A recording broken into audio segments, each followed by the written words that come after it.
পাকিস্তানের মধ্যস্থতায় যুক্তরাষ্ট্র ইরানের ঐতিহাসিক আলোচনা আলোর মুখ দেখেনি। সমঝোতা ছাড়াই শেষ হয়েছে দীর্ঘ ২১ ঘণ্টার ম্যারাথন বৈঠক। ৪০ দিন ধরে ক্রমাগত হামলার পরও ইরানের এমন দৃঢ় মানসিকতা অবাক করেছে ওয়াশিংটনকে।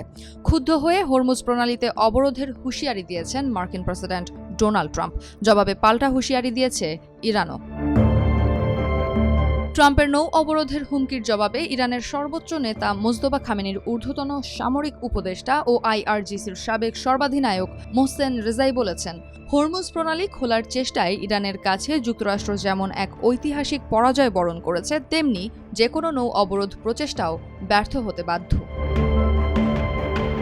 সামাজিক যোগাযোগ মাধ্যমে ট্রাম্পের দেওয়া নৌ অবরোধ হুঁশিয়ারির কড়া সমালোচনা করেছেন মোজতবা খামেনির ডাকে অবসর ভেঙে ফেরা এই শীর্ষ সামরিক কর্মকর্তা।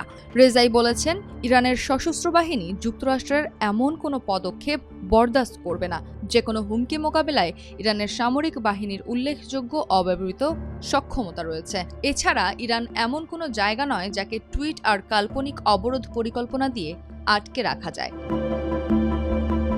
ট্রাম্পের নৌ অবরোধ ঠেকিয়ে দেওয়ার ঘোষণা দিয়েছে ইরানের ইসলামিক রেভলিউশনারি গার্ড আইআরজিসি।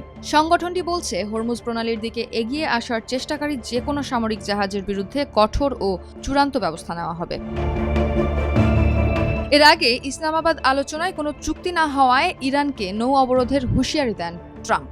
জানান, মার্কিন স্থানীয় সময় ১৩ এপ্রিল সকাল ১০টা থেকে হরমুজ প্রণালীতে অবরোধ শুরু হবে।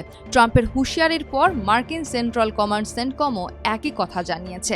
এক্সে দেওয়া এক পোস্টে সেন্টকম জানিয়েছে, আরব উপসাগর ও ওমান উপসাগরে অবস্থিত ইরানের সব বন্দর ও উপকূলীয় এলাকায় প্রবেশকারী বা সেখান থেকে প্রস্থানকারী সব জাহাজের বিরুদ্ধে এই অবরোধ নিরপেক্ষভাবে কার্যকর করা হবে।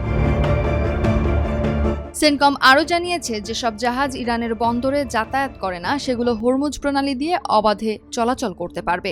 এই অবরোধ ওইসব জাহাজের চলাচলে কোনো বাধা সৃষ্টি করবে না। সেন্টকম ইরানের সঙ্গে সম্পৃক্ত জাহাজগুলো ঠেকিয়ে দিয়ে বাকি জাহাজগুলোকে চলতে দেওয়ার আশ্বাস দিলেও এতে আস্থা ফেরেনি। উল্টো ট্রাম্পের নৌ অবরোধের পর নতুন করে বেড়েছে তেলের দাম।